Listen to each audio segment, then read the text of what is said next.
Olá, seja bem-vindo a mais uma videoaula. Dessa vez nós estaremos falando um pouquinho sobre o Brasil. A partir de 1808, é a data em que o Brasil deixa de ser colônia, propriamente dita, e passa a ser aí Reino Unido a Portugal. Mas antes disso, você precisa entender um pouquinho o que está acontecendo na Europa nesse período. Então você tem aí um mapa falando um pouquinho do contexto que a Europa estava vivendo nessa data, 1808, 1907. Isso aí retrata as invasões napoleônicas, ou a Europa napoleônica. Então, vamos dar uma olhada nesse mapa para você entender o que está acontecendo lá. Então, você tem ali o Império Francês, em amarelo. Esse império é o Império Napoleônico, depois passou por Revolução Francesa, passou por todas aquelas mudanças. Napoleão, ele é o líder da França, né? Primeiro como cônsul, depois como imperador, né? E está aí, né, o Império Francês, ele é imperador agora, né? Então, aquele amarelo é a França imperial, né, de Napoleão. Você tem ali um pedacinho amarelo embaixo também, que é a ilha de Córcega, também pertence à França. O que está em vermelho são os territórios que Napoleão invadiu. Ele se apropriou desses territórios. Ele destituiu o rei, dali o líder, e colocou gente da confiança dele. Não é? O que está em bege são aliados. Ele não precisou destituir, mas esses reinos já se aliaram a ele, obedeceram às ordens de Napoleão. Né? Pegaram lá o código napoleônico, começaram ali e falaram, vamos colocar isso em prática, senão o homem vai invadir. É mais ou menos isso. Não é? O que você tem ali em verde são os inimigos da França, ou seja, que não se renderam a Napoleão, que não querem o código napoleônico, que não querem mudanças de acordo com as regras que Napoleão decretou. E qual era a promessa dele para esses inimigos? Invasão e destituição do rei. Era isso que ele fazia. Note que em alguns lugares tem uma coroazinha preta. Ali foi porque Napoleão colocou gente da família dele governando. Né? O cara, ele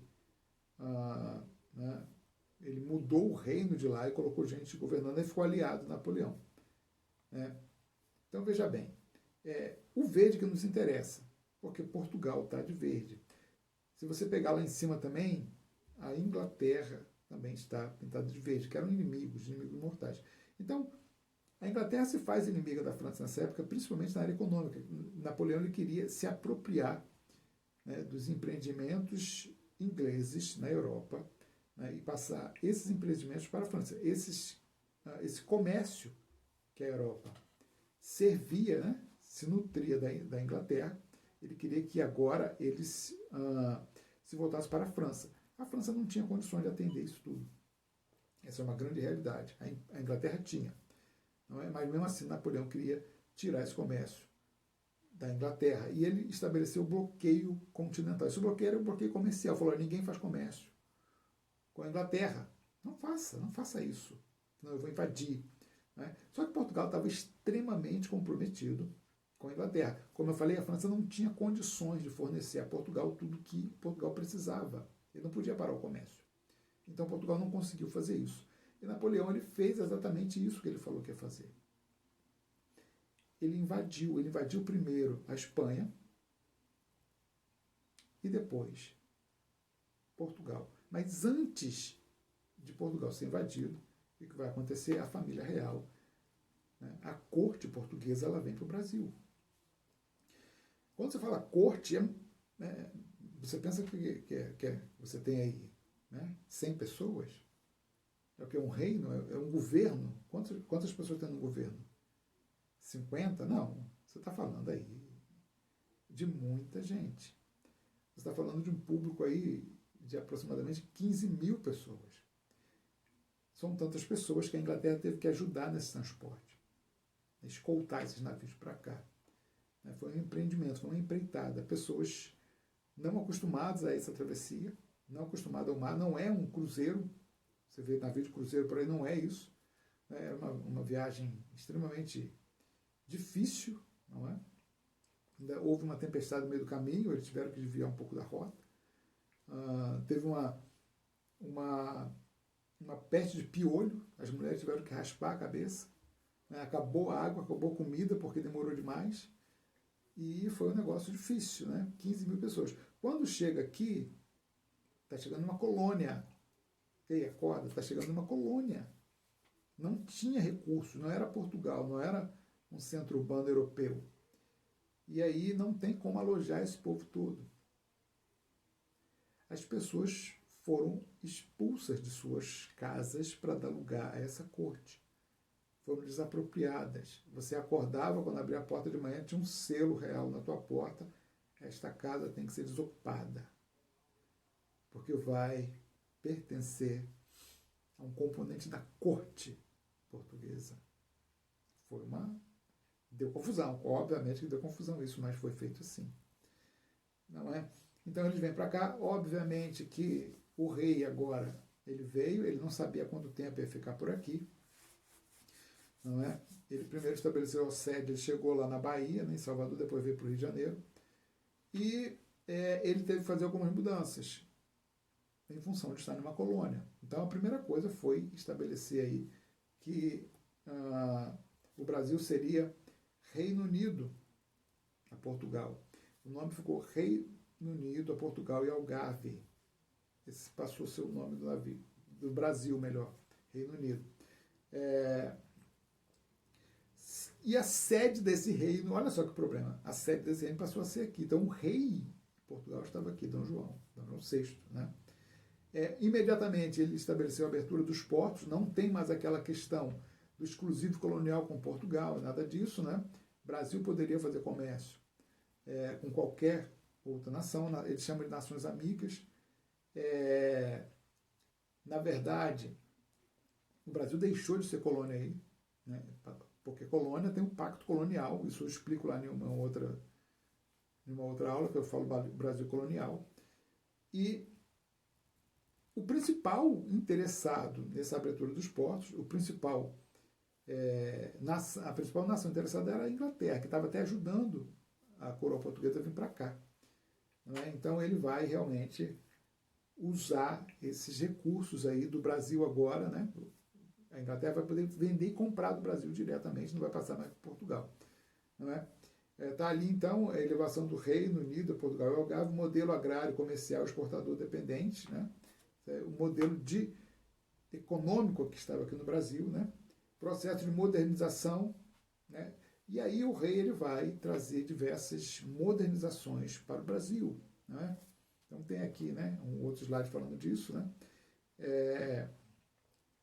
Na verdade, liberou o Brasil a fazer fábricas, manufaturas. Olha, agora, antigamente não podia, no Pacto Colonial não podia, agora pode.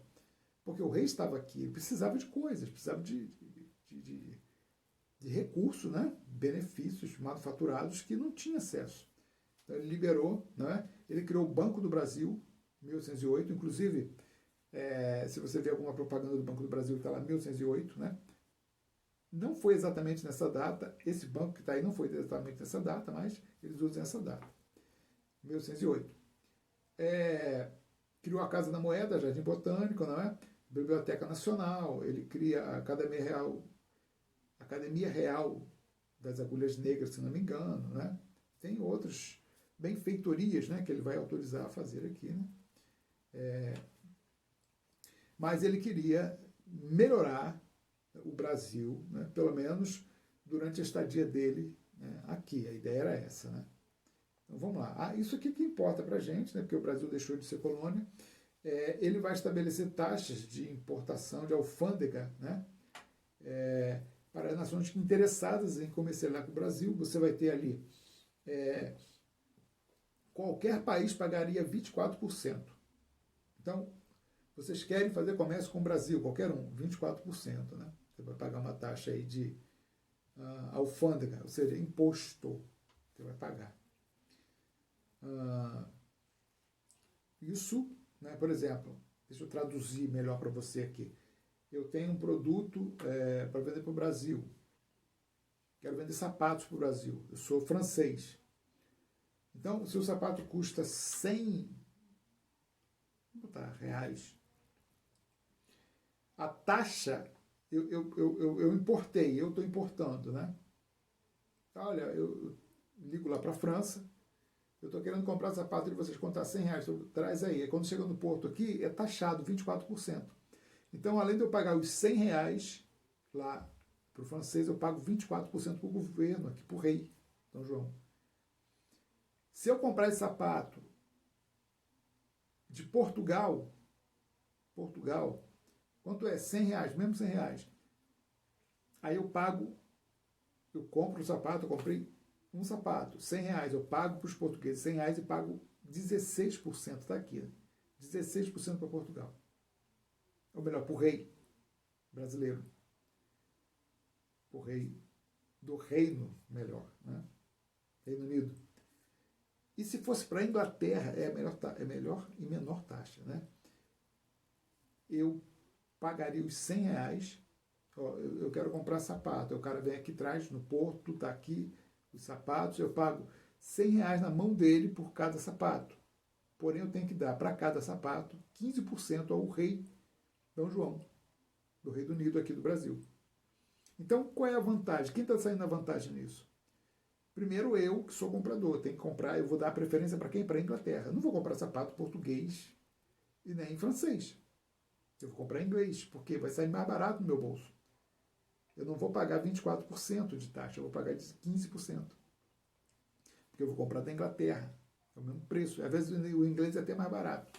Então isso aqui prova de que havia um interesse muito grande do rei português em continuar com o comércio com a Inglaterra. Você percebe isso aí, né? Então tá aí a bandeira do Reino Unido é essa daí, né? Na verdade o Brasil vai passar por 3 situações da agora em diante, né? Daqui a pouco a gente vai falar um pouquinho sobre isso, sobre o Brasil Imperial, né? Esse primeiro momento aí, né, de 1808 a 1821, ele vai ser, dentro desse aspecto de Reino Unido, o Brasil ele vai desenvolver, né, as primeiras estruturas econômicas fora do Pacto Colonial. Ele vai começar a desenvolver também os primeiros partidos políticos, o primeiro movimento político também, né, nesse período de 1808 a 1821, né, em 22 o Brasil tem independência. Na verdade, você vai ter ali, né, no final desse período, você vai ter ali portugueses, olha só, portugueses que vieram para cá, né, formando um partido. Você vai ter os brasileiros que já estavam aqui, né, que já trabalhavam com o Brasil colonial, que já trabalhavam com produto cana-de-açúcar, por exemplo, esses brasileiros, né? E você vai ter os portugueses que estavam aqui, né? Olha só, são 3 grupos, presta atenção nisso. Isso aqui você vai ter partidos políticos depois. Você vai ter os portugueses que vieram recapitulando, que vieram para cá com o rei, né? A corte, aquela corte, né? Ligada ao rei. Você vai ter os brasileiros que estavam aqui. Não é? O Brasil colonial tinha brasileiros, né? As pessoas que já nasceram aqui. Pode nem falar brasileiro, porque aqui não era país ainda, né? Nasceram na colônia. Os colonos, né? Vamos colocar assim. E você vai ter portugueses que vieram para cá, para o Brasil, trabalhar aqui, né? No comércio. Eles estavam ligados ao comércio. Né? Eles pegavam o produto brasileiro, vamos colocar a cana-de-açúcar, né? Tinha outros produtos. Pegava a cana-de-açúcar, comprava dos colonos que produziam e fazia esse processo de envio para Portugal.